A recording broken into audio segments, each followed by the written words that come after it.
ইউএসএতেই 150 মিলিয়নেরও বেশি মানুষের কাছে লিমিটেড ট্রান্সপোর্টেশন আছে, তার মানে প্রায় অর্ধেক জনসংখ্যা। আর এমনকি পৃথিবীর গরিব দেশগুলোতে ট্রান্সপোর্টেশনের ঘাটতি আরো অনেক বেশি। 1 বছর আগে যখন আমরা কেনিয়াতে শুদ্ধ পানীয় জলের ঘাটতির কথা জানতে পারি, তখন আমরা ওয়াটার ডেলিভারি যারা করে তাদেরকে অনেক বাইকস দিয়েছি, কারণ তারা প্রতিদিন 10 মাইলেরও বেশি ভারী সাইকেল নিয়ে যাতায়াত করে মাত্র $7 করে রোজগার করবার জন্য। কিন্তু এখন নতুন বাইকের ফলে ওরা অনেক বেশি যাতায়াত এখন করতে পারছে, যা তাদের পরিবারের রোজগারকে অনেকটা বাড়িয়ে তুলেছে। এখন কাজ করতে অনেক সুবিধা হয়। আর এখানকার সম্প্রদায়ের ওপর এর প্রভাব দেখবার পরে আমরা আমাদের পার্টনার ইলেকট্রিক বাইকের কাছে গেলাম সাহায্য চাইতে, এটা মনে করে যে ওরা আমাদের 13টা বিচ ফিলান্থ্রপি ভিডিওসকে স্পন্সর করেছে। আর আমার মনে হয় আপনারা শুনে অবাক হবেন না যে ওরা $6 লাখ ইলেকট্রিক বাইক ডোনেট করেছে। আর তারপর আমরা আপনাদেরকে এমন একজন মানুষকে নমিনেট করতে বলেছি যার জীবনে ট্রান্সপোর্টেশনের অত্যন্ত প্রয়োজন আছে। আর প্রয়োজনীয় মানুষদের অনেক অনেক ভিডিও পাওয়ার পরে আমরা সেগুলোকে গিভঅ্যাওয়ে করার জন্য খুবই এক্সাইটেড হয়ে উঠেছিলাম। ওই বাইকটা আমার লাইফ চেঞ্জ করে দিতে পারে। এটা পেলে আমার আর আমার হাজবেন্ডের খুব সাহায্য হবে। আমরা এই বিশাল গিভঅ্যাওয়েটা শুরু করব নর্থ ক্যারোলিনা থেকে, যেখানে ড্যারেন প্রথম বাইক গিভঅ্যাওয়ে করবে 600টা বাইকের মধ্যে। এ হলো মারিয়া, যে 2জন সন্তানের সিঙ্গেল মাদার। তিনি দিনে 14 ঘন্টা বাসন ধোয়ার কাজ করেন, শুধুমাত্র তার কম পারিশ্রমিকের বেশিরভাগটা গুয়েতামালায় তার সন্তানদের কাছে পাঠানোর জন্য, যাদেরকে তিনি অনেক বছর দেখেননি। আমি এখানে অনেক বছর ধরে আছি, প্রায় 5 বছর হয়ে গেল। আর এত ঘন্টা কাজ করার পরেও তাকে প্রতিদিন বেশ কয়েক মাইল হাঁটতে হয় শুধুমাত্র কাজের জায়গায় যাতায়াত করবার জন্য। সমস্ত বাইকের মধ্যে এটা প্রথম বাইক যেটা আমরা গিভঅ্যাওয়ে করতে চলেছি। আর যেহেতু এটা প্রথম বাইক, তাই আমরা মারিয়াকে আরো এক্সট্রা $5000 ক্যাশ দিয়ে সারপ্রাইজ দেব। ঠিক আছে, চলো ওকে সারপ্রাইজ দেওয়া যাক। আমি তোমার জন্য একটা গিফট এনেছি। মারিয়া আমাদের বলল যা কিছু ওর কাছে বেঁচে যায় সেগুলো গ্রামের গরিব বাচ্চাদের খাওয়াবার জন্য দান করে দেয়।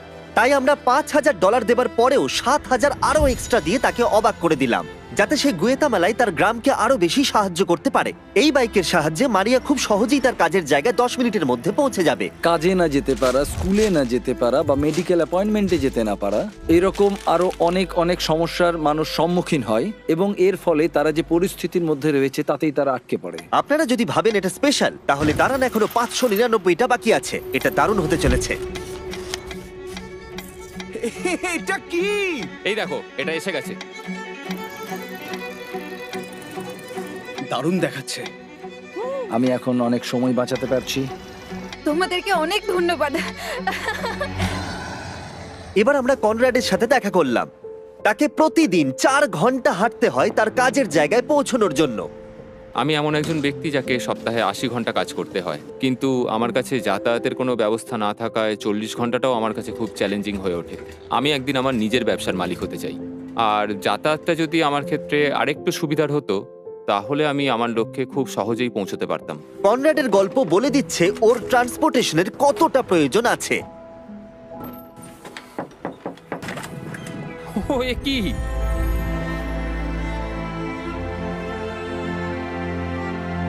এই বাইকটা এখন থেকে প্রতিদিন কনরাডের 3 ঘন্টা সময় বাঁচিয়ে দেবে। এখন থেকে আমার যাতায়াত নিয়ে আর কোনো সমস্যা রইল না। এবার আমি আমার জীবনের পরবর্তী লক্ষ্যের দিকে এগিয়ে যেতে পারবো। আমার বিশ্বাস হচ্ছে না যে এখনো 400টারও বেশি বাইক বাকি আছে। এই নাও, এটা কি? এটা আমার। এটা বাইকটাকে একবার দেখো। ও ভাই, thank you Mister Beast. Thank you so much. Thank you very much. आपको नहीं पता है मेरे लिए कितना मायने रखता है। এটা তো দারুণ। Thanks. Thank you. Thank you, এতে আমার অনেক সাহায্য হয়েছে। তারপর আমরা অ্যামান্ডা আর সুসানের সাথে দেখা করলাম। এনারা ইন্টারফেথ রিফিউজি সেন্টারের হয়ে কাজ করেন, যারা তাদের জীবন উৎসর্গ করেছে হাজারেরও বেশি রিফিউজিকে সাহায্য করবার জন্য, আর তাদের স্বাভাবিক জীবনযাপনের জন্য অনেক কিছু দান করেছেন। ওরা তাদের সংস্কৃতি, ভাষা, এমনকি পরিবারকেও ছেড়ে দিয়েছে। আমরা তাদের জীবনের সবচেয়ে খারাপ সময় দেখাশোনা করতে পেরেছি। আর এত চেষ্টা সত্ত্বেও ট্রান্সপোর্টেশনের অভাব অনেকটা প্রতিকূল করে তুলেছে রিফিউজিদের সভ্য সমাজের অংশ হয়ে উঠতে। ওদের কোথাও যাওয়ার জন্য ভলেন্টিয়ার আর কর্মচারীদের উপর নির্ভরশীল হয়ে থাকতে হয়। একটা ভালো ট্রান্সপোর্টেশন অনেক রিফিউজির জীবন বদলে দিতে পারে। তাই আমরা 10টা ইলেকট্রিক বাইক রিফিউজি সেন্টারে ডোনেট করার সিদ্ধান্ত নিলাম। এই বাইকগুলো রিফিউজিদের সাহায্য করবে ঘুরে বেড়াতে, তাদের কাজে যেতে, এমনকি সমাজের সাথে মেলামেশা করতেও। আমরা অনেকটা করে ফেলেছি, কিন্তু এখনো 200টা বাইক গিভঅ্যাওয়ে করা বাকি আছে, যার মূল্য হতে পারে প্রায় $2 লাখ। আর আমি জানি না কেন ওরা আমাদেরকে এই বাইকগুলো ফ্রিতে দিচ্ছে। Shout out electric bike. চলো বাকিদেরকে সাহায্য করি। বক্সটাকে একবার দেখো। এটা এসে গেছে। Thank you Beast philanthropy. Thank you Mister Beast. Thank you. আমি বাইকটা স্নো এর মধ্যে চালিয়েছি আর এটা দারুণ ছিল। তোমরা আমার জীবন বদলে দিয়েছো। আমি শুধু বলতে চাই থ্যাংক ইউ। আমি এখন যেখানে খুশি যেতে পারি। Thank you Mister Beast. Thank you Mister Beast. Thank you Mister beast.